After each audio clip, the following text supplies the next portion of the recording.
Oke, jadi kita bakal bahas nih tentang bagaimana shift karir ke product manager. Nah, mungkin di sini teman-teman ada yang penasaran ya dari Mas Isannya gitu.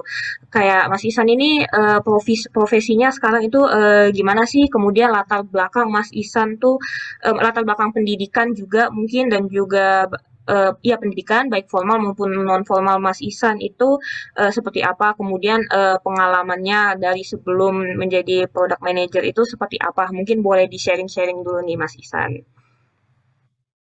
Oke, halo semuanya. Mungkin perkenalan singkat lagi ya. Nama saya sebenarnya Pancak, Iksan Kurnia Mana. Cuman biasa dipanggil dengan Iksan gitu. Nah, saya lulusan salah satu kampus swasta di kalau dulu itu namanya STIMIK, Amikom Yogyakarta ya. Cuman kalau sekarang per 2018 atau 19 kalau nggak salah itu udah ganti nama jadi Universitas Amikom ya. Uh, Waktu itu saya lulus di 2014 dan di 2014 pula starting karir saya waktu itu 2014 itu saya masuk karir pertama saya itu di bagian IT analis. Saya kerja di salah satu media di Indonesia namanya metrotvnews.com. Mungkin teman-teman ada yang familiar. Itu media yang dipunya oleh Metro TV. Dan kebetulan posisi saya di situ sebagai IT analis. Saya pegang di bagian maintenance sistemnya, maintain websitenya dan lain sebagainya macam. Terus saya di situ sekitar 3 tahun sampai 2017. Lalu di 2017 itu saya tertarik untuk mencoba di bidang manajerial gitu. Dan ada salah satu lowongan di startup Jogja juga. Waktu itu namanya itu Skysi ya. Dia butuh project manager dan kebetulan saya apply di situ dan diterima gitu. Nah di situ saya banyak ketemu dengan klien-klien dari perusahaan saya nih. Maksudnya klien-klien dari tempat saya bekerja nih. Gitu.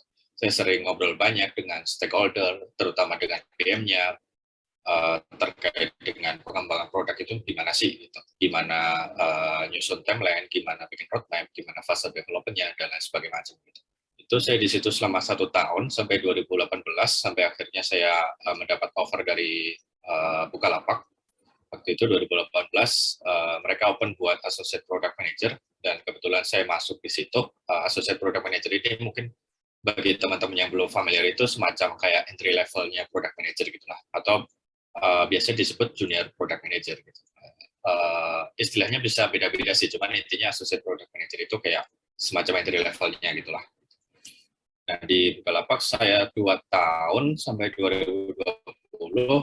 Terus saya move lagi ke salah satu health tech company, namanya itu Klik Dokter. Nah, Klik Dokter itu company juga, company yang dimiliki oleh Kalbe Group gitu. Jadi dia memang fokusnya itu di bagian health tech gitu, terkait live chat, prescription, booking ke rumah sakit gitu-gitu.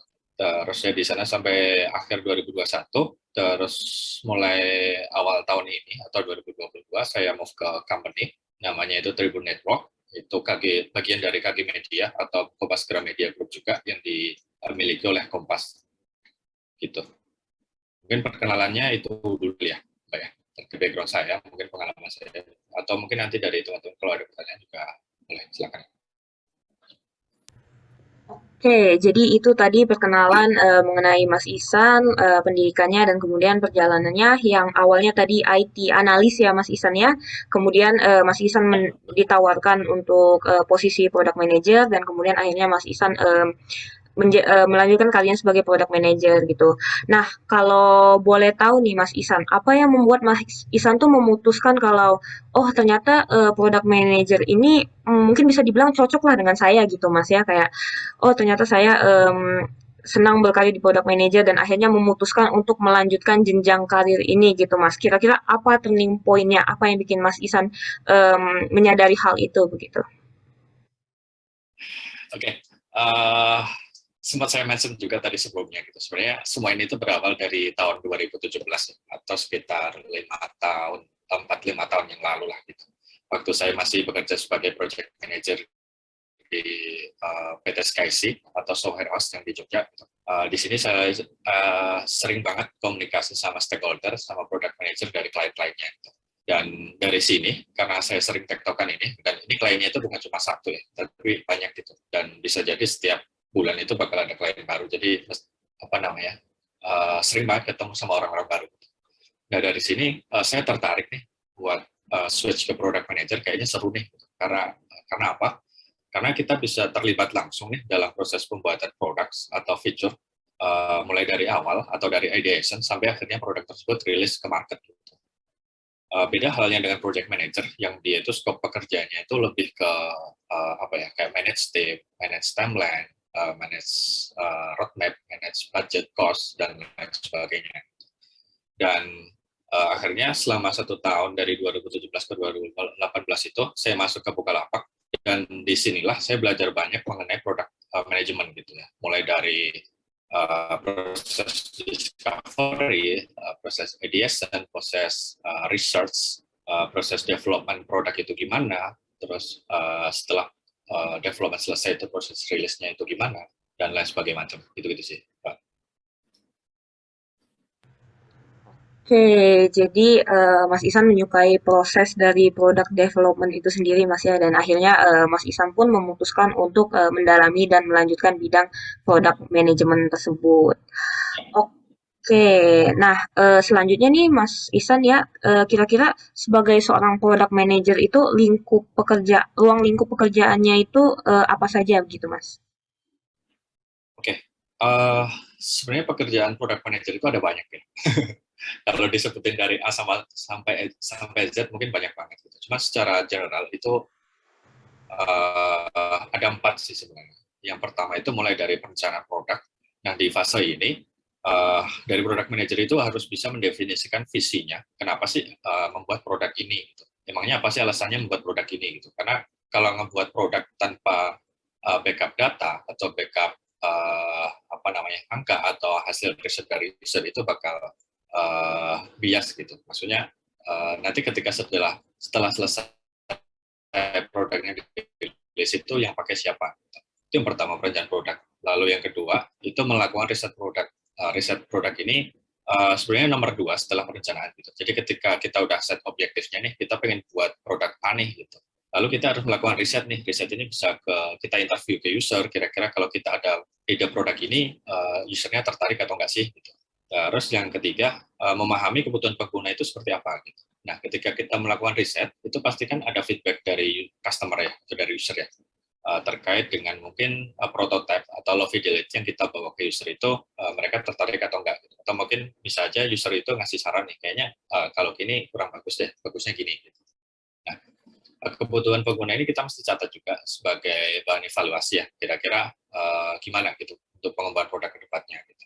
Lalu yang terakhir, seorang product manager harus bisa memimpin tim pengembangan produk gitu. Nah, tim pengembangan produk ini bisa jadi lintas divisi lah ya.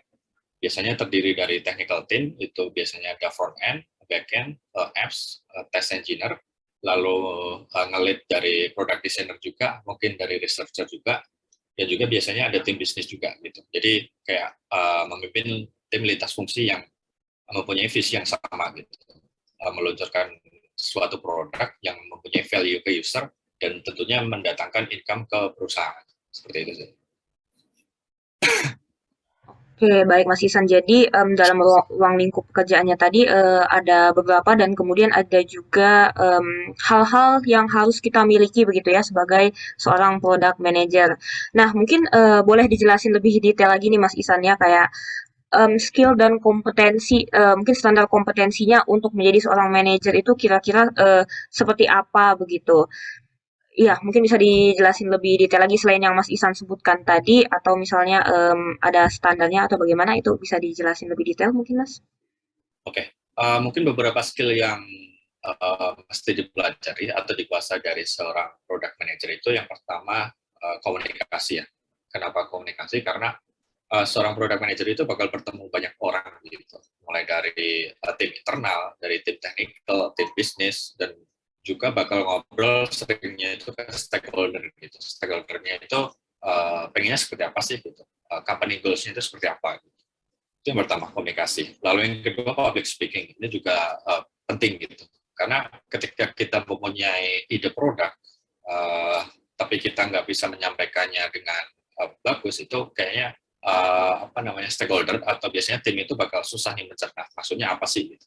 Tuh. Lalu yang ketiga itu leadership. Leadership itu terkait dengan kepemimpinan karena dia product manager itu biasanya nge-lead tim ya. Jadi dan tim ini biasanya karakternya beda-beda ya. Mungkin ada yang pendiam, mungkin ada yang bisa dalam tanda kutip cerewet gitu. Jadi dia mesti bisa nge-lead berbagai macam orang di dalam satu tim dengan karakternya yang masing-masing gitu. Lalu yang ketiga mungkin user centric ya. User centric dalam artian ketika kita ngebangun sebuah produk itu kita mesti memikirkan dari usernya itu gimana gitu.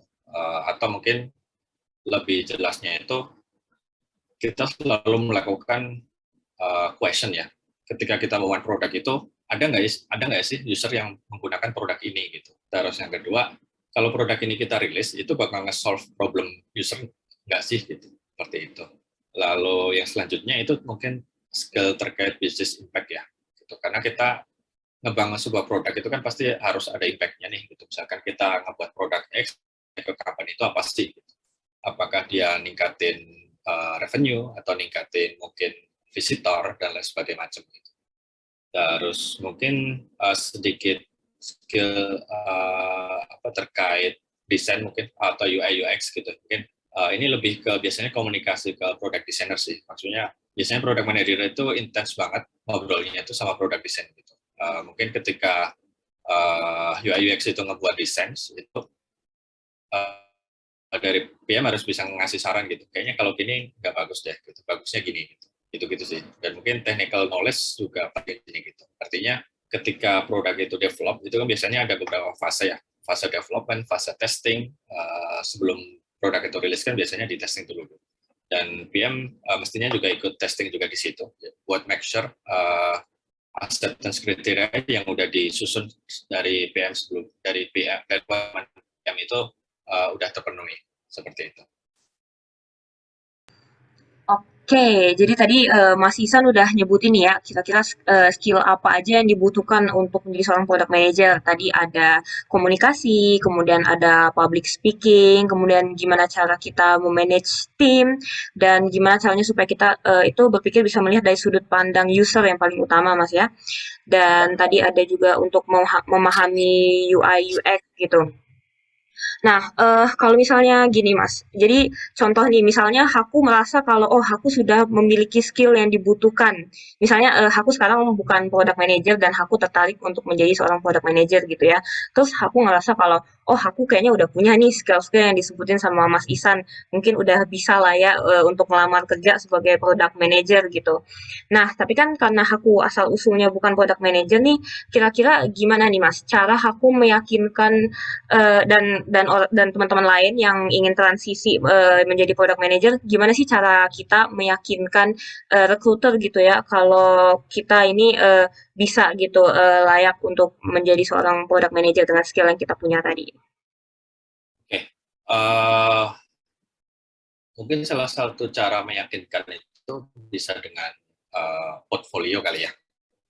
Portfolio di sini dalam arti bukan berarti kita harus pernah ngebuat produk misalkan e-commerce atau marketplace, itu enggak gitu, karena ini ngobrolnya itu terkait mungkin entry level ya, kita udah punya basic skill ini kita masuk ke product manager itu gimana. Nah mungkin kita bisa melihat case-case kita yang sehari-hari gitu, misalkan marketplace di sini kayaknya kalau ada fitur ini bagus nih gitu. Nah dari fitur ini tuh ide fitur ini tuh mungkin bisa dibikin kayak breakdown dulu gitu. Kenapa ngebuat fitur ini? Gitu. Objektifnya apa? Terus mungkin bisa research ke pengguna. Kalau kita coba bikin ini tuh gimana gitu. Mungkin nanti outputnya itu sebenarnya lebih ke product requirement document gitu. Nah dari sini ketika udah ada basic ini, mungkin nanti ketika ada lowongan terkait PM itu bisa dibawa tuh. Misalkan disesuaikan di tangannya gitu. Ada pengalaman apa nih di bidang product management gitu. Apa ya? Kalau pengalaman langsung mungkin belum, tapi saya pernah riset. Mungkin bisa dijawab mungkin semacam udah pernah riset nih bikin improvement di fitur X di marketplace Y gitu misalkan. Kenapa bikin ini? Dijelasin aja misalkan objektifnya apa, terus goals-nya apa, terus yang ingin dicapai itu apa. Jadi seperti itu sih. Oke, baik. Jadi mungkin salah satu cara kita untuk meyakinkan rekruter itu dengan menunjukkan setidaknya analisa kita, misalnya ada contoh produk yang kita coba analisa, pokoknya untuk menunjukkan rekruter tentang gimana design thinking kita lah gitu ya, Mas ya. Oke, keren banget nih. Nah, mungkin selanjutnya bakal lebih tentang, day in life-nya Mas Ihsan nih sebagai seorang product manager gitu ya. Mungkin teman-teman yang ingin menjadi product manager itu juga penasaran, ini, kira-kira nanti kalau aku switch karir ke product manager, bakalan ada tantangan apa sih, bakalan ada kesulitan apa sih, kira-kira apa yang harus aku, persiapkan gitu untuk, switching karir menjadi seorang product manager. Mungkin bisa dikaitkan juga ke pengalaman Mas Isan ya, waktu awal-awal switching karir itu gimana gitu. Ya, silakan Mas. Oke. Kalau day to day sebagai PM itu, kalau ini ngobrolin saya ya. Biasanya kalau setiap pagi itu biasanya saya ngecek matrix tuh. Nah, matrix itu apa? Nah, setiap produk itu kan biasanya ada matrix tuh. Nah, matrix itu adalah salah satu alat ukur nih dari produk yang kita pegang. Misalkan kita pegang produk transaction nih, nah, biasanya kan ada matriksnya itu. Jadi misalkan matriksnya itu created transaction, paid transaction, confirm transaction, dan lain sebagainya gitu. Nah, biasanya saya ngecek di situ nih, apakah matriks di hari ini itu kondisinya itu gimana? Apakah dia naik ataukah turun gitu? Naik atau turun ini dibandingkan dengan H-1 atau dibandingkan dengan kemarin atau dibandingkan lagi dengan 7 hari yang lalu. Nah, ketika dia turun, nah kita mesti nyari tahu nih kenapa turun gitu.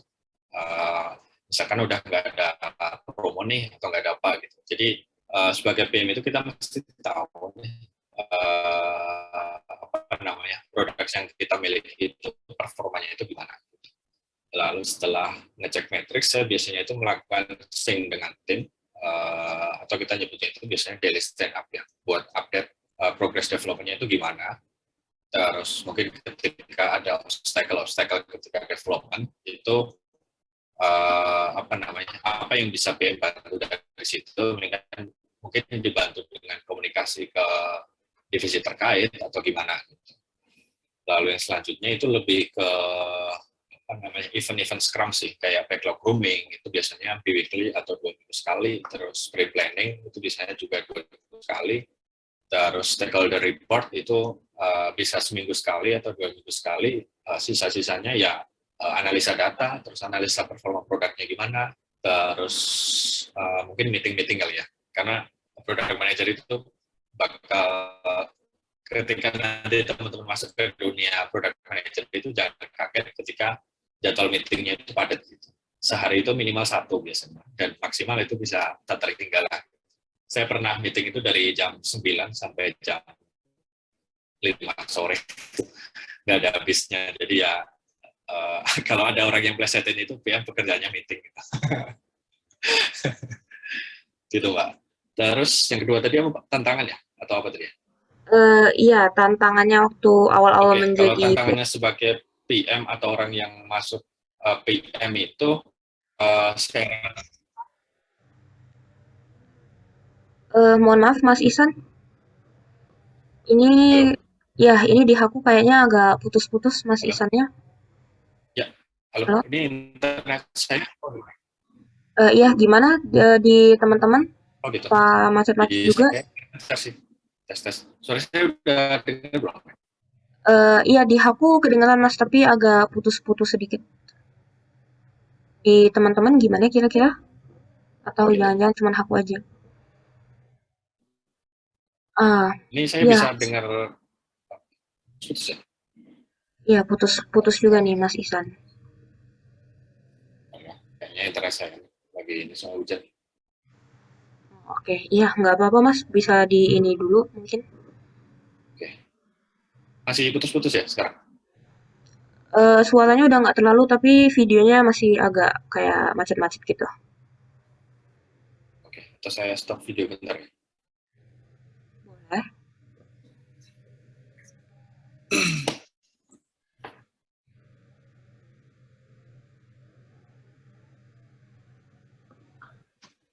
Halo, tes. Masih Ya, putus-putus kan? ya sudah lebih jelas Mas.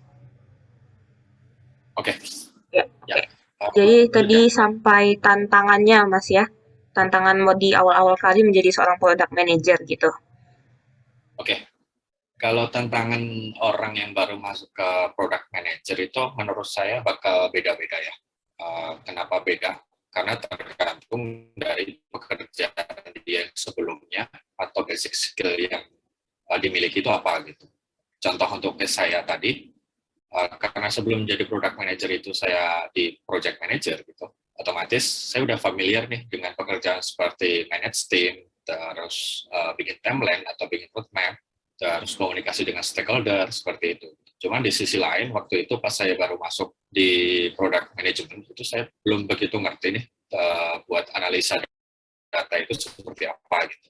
Jadi challenge-nya waktu itu atau tantangan yang saya mesti belajar waktu itu adalah saya mesti belajar nih gimana sih cara baca data gitu. Kan biasanya ada data raw data nih gitu. Cara baca data itu gimana sehingga bisa mendapatkan insight dari sana gitu. Dan mungkin untuk case yang basicnya itu data analis mungkin bakal beda lagi ya. Gitu. Karena dia basicnya data itu otomatis analytic skill-nya itu bagus gitu. Cuman challenge-nya dia mungkin di manage people atau roadmap planning dan lain sebagainya macam.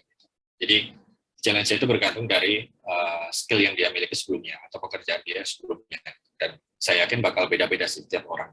Cuman apapun challenge-nya, apapun tantangannya, itu bisa dipelajari. Sekarang banyak banget sepertinya materi-materi buat belajar. Apalagi zamannya online seperti ini. Gitu, Mbak. Oke, itu tadi kata Mas Isan tantangan dalam awal karir sebagai product manager itu beda-beda ya. Tapi tadi Mas Isan udah sharing tentang pengalaman Mas Isan sendiri. Nah, jadi kira-kira untuk orang-orang yang baru mulai di dunia product management nih, ada nggak Mas kira-kira tips dari Mas Isan nih, gimana caranya supaya orang-orang yang baru mulai itu bisa cepat beradaptasi, menyesuaikan diri dan juga survive dalam menghadapi situasi dan lingkungan yang mereka hadapi gitu. Oke. Hmm, sebenarnya ada beberapa cara sih. Yang pertama itu kita bisa join di macam online conference gitu. Kan sekarang ada banyak ya. Kayak mungkin salah satu contohnya di event-event di APRI gitu. Kan ada banyak event dan per minggu atau per 2 minggu itu ada gitu. Sehingga ketika kita join di conference macam ini, kita bisa apa namanya bisa dapat insight nih kira-kira perkembangan dunia product management itu seperti apa sih gitu. Dunia user experience itu seperti apa dan mungkin teknologi. Lalu yang kedua mungkin kita bisa belajar dari online course nih dari platform LinkedIn itu biasanya ada juga LinkedIn Learning dari Udemy. Lalu di IPRI setahu saya ada program juga buat bootcamp produk ya tadi mulai di bulan ini kalau nggak salah gitu. Lalu yang ketiga mungkin kita bisa baca buku. Lalu yang keempat kita bisa dengerin mungkin di podcast atau YouTube. Lalu yang keempat itu saya biasanya yang keempat ini sih dengerin podcast gitu. Kalau teman-teman install Spotify itu mungkin bisa di search apa namanya product school gitu. Di sana ilmunya bagus banget karena hampir setiap minggu mereka ada episode baru dan narasumbernya itu biasanya dari company-company yang gede-gede gitu, dari Amazon, dari Facebook, dari Google dan lain sebagainya macam gitu. Itu sih mungkin buat tips triknya kali ya. Oke, jadi tadi dari Mas Isan ada beberapa tips ya untuk beradaptasi dan mempelajari lebih dalam mengenai product management gitu Mas ya. Bisa dengerin podcast tadi dan juga baca buku dan ikut-ikut course juga. Ikut course Apiari juga bisa teman-teman karena kita menyediakan pelatihan juga untuk product manager gitu. Oke, kemudian selanjutnya nih, mungkin untuk teman-teman yang mau switch karir dari non product manager ke product manager, dari Mas Isan tersendiri nih kira-kira ada saran atau tips gitu, mungkin terutama untuk ya profesional yang nggak punya background Oke, let's say kita utamain dulu misalnya kayak fresh graduate gitu Mas ya, atau orang-orang yang backgroundnya itu non teknologi. Jadi kayak bener-bener agak jauh gitu kita bisa bilang ya dari teknologi dan juga product management. Mungkin kita bisa bilang kalau masih di awal banget gitu. Nah, dari Mas Isan ini jadi ada nggak kira-kira saran atau tips juga buat teman-teman yang benar-benar baru mulai banget gitu? Oke. Eh, Tipsnya mungkin nggak jauh beda sama yang sebelumnya tadi ya. Mungkin yang pertama itu kita mesti belajar dulu nih terkait basic product management itu seperti apa sih. Kalau mau belajar yang di mana, seperti yang saya bilang tadi, mungkin kita bisa dengerin di podcast, bisa dengerin di YouTube, gitu, atau baca buku, atau ikut course, gitu. Dan mungkin uh, kalau pengen dapat portfolio, mungkin bisa join di workshop yang mungkin biasanya outputnya itu kan ada ininya, ada portfolionya. Entah bentuknya itu nanti produk yang dibuat, ataukah uh, bentuknya itu outputnya biasanya dokumen produk requirement gitu. Itu yang pertama. Lalu yang kedua, mungkin kalau teman-temannya sekarang itu udah kerja di suatu company gitu ya, dan mungkin ada lowongan sebagai PM gitu, mungkin bisa mengajukan diri ke HR atau divisi terkait. Maksudnya adalah daripada hire orang luar nih, dan mesti kenalan lagi karakternya, kenapa nggak dari kita aja yang di internal gitu. Atau kalau memang belum ada open recruitment buat product manager, mungkin teman-teman bisa gabung di tim yang melakukan pengembangan produk ya. Mungkin bisa bantu buat research ke usernya, bantu testing produknya, bisa bantu buat analisa datanya gitu. Sebenarnya tujuan di sini adalah biar teman-teman itu tahu nih cara mengembangkan produknya itu seperti apa sih life cycle-nya gitu. Mulai dari ideation, mulai dari research, mulai dari development sampai produk tersebut rilis itu seperti apa gitu. Lalu cara yang terakhir, kalau misalkan teman-teman sekarang udah bekerja di suatu company dan ternyata nggak ada divisi produk nih, jadi mau nggak mau ya mesti cari company lain nih gitu, yang ada lowongan sebagai PM gitu. Itu sih. Mungkin itu aja kali ya tipsnya. Kayaknya ya cuma itu sih. Oke, itu tadi tips untuk mencari lowongan juga mungkin ya sebagai seorang product manager dan juga tadi untuk sharing-sharing ilmu juga. Nah, kira-kira kalau dari segi rekrutmennya nih misal Mas Isan, jadi kita mau apply CV dan juga di interviewnya tadi sudah sempat dijelaskan sekilas sama Mas Isan ya, kita bisa bikin portofolio, kemudian pas interview itu kita bisa menunjukkan design thinking skill kita gitu. Nah, kira-kira selain itu ada lagi nggak Mas? Misalnya contohnya kayak apa sih pertanyaan-pertanyaan yang biasanya spesifik ditanyakan untuk menjadi seorang product manager atau kalau di CV kira-kira ada nggak sih hal-hal spesifik yang harus kita cantumkan yang mana yang paling dilihat oleh seorang product manager gitu? Oke. Nah, uh, biasanya yang dilihat sama recruiter itu biasanya adalah pekerjaan sebelumnya itu apa, terus responsibility-nya apa, terus impact yang udah dibuat itu apa gitu. Kayak contohnya apa namanya ketika kita udah membuat portfolio ini X gitu misalkan, dari portfolio yang udah dibuat itu impact-nya itu apa sih gitu. Impact buat company itu apa gitu, karena pada akhirnya product manager itu ketika mengerjakan produk itu kan ujung-ujungnya harus mendatangkan impact ke company kan, seperti yang udah saya mention sebelumnya tadi, entah impact-nya itu berupa visitor atau customer yang datang ke company yang nambah visitor atau nambah revenue, intinya gitu sih. Biasanya yang dilihat itu gitu. Terus yang ketiga itu biasanya pertanyaan itu ketika ada problem dengan suatu tim itu biasanya gimana cara kamu menyelesaikan seperti itu. Terus yang keempat biasanya ditanya juga biasanya baik case sih pertanyaan yang ketika interview PM itu. Misalkan lagi apply di company yang bergeraknya di bidang apa ya travel, itu biasanya pertanyaannya terkait yang travel gitu. Apa yang bakal kamu lakukan ketika desain di produk X gitu misalkan. Jadi saran saya ketika sebelum melakukan interview atau pas apply di suatu perusahaan dan interview, kita mesti cari tahu dulu nih company yang di apply itu apa gitu. Main bisnisnya itu apa, goals mereka itu apa, dan mungkin pelajari juga produk-produknya gitu, cobain fitur-fiturnya gitu. dari A sampai Z gitu. Minimal ketika proses interview itu kita tahu nih mereka punya produk apa aja dan flow-nya itu seperti apa gitu. Jadi ketika ditanya apa yang mau dikembangin itu kita bisa jawab lah. Minimal basic aja. Itu sih. Oke, keren banget nih. Nah, jadi mungkin pertanyaan terakhir nih ya untuk Mas Isan. Kira-kira dari Mas Isan, nih ada yang mau disampaikan mungkin buat teman-teman kita yang ada di sini. Mungkin teman-teman kita yang ada di sini ada yang fresh graduate mau berkarir di dunia product manager atau ada juga yang mau switching karir tapi masih masih ragu-ragu gitu, masih takut-takut, masih nggak yakin sama dirinya sendiri mungkin Mas ya. Ya mungkin kalau misalnya ada pesan-pesan atau mungkin tips-tips tambahan atau mungkin ada penyemangat gitu gimana supaya mereka yakin gitu untuk melangkah ke karir product manager mungkin boleh silakan Mas Isan. Oke. Mungkin pesannya apa ya? Product manager itu biasa disebut itu CEO dari produknya. Product manager itu bukan bagian dari manajemen eksekutif ya.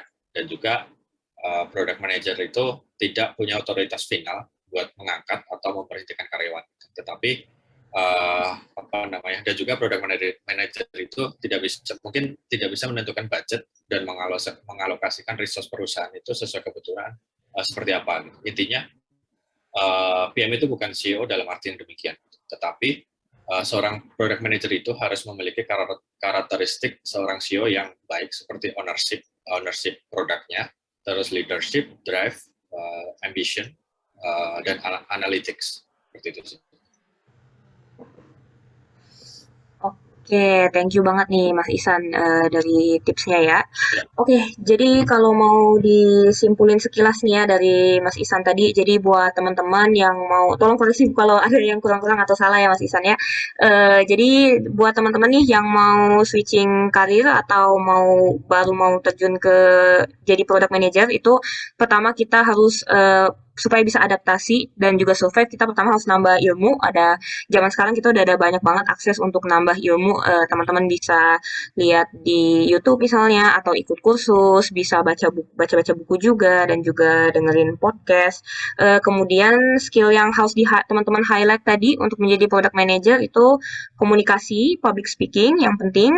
Kemudian gimana caranya supaya kita bisa berpikir in point of view-nya user dan kemudian juga sedikit bagaimana cara memanage tim dan juga mungkin sedikit pemahaman mengenai UI UX gitu.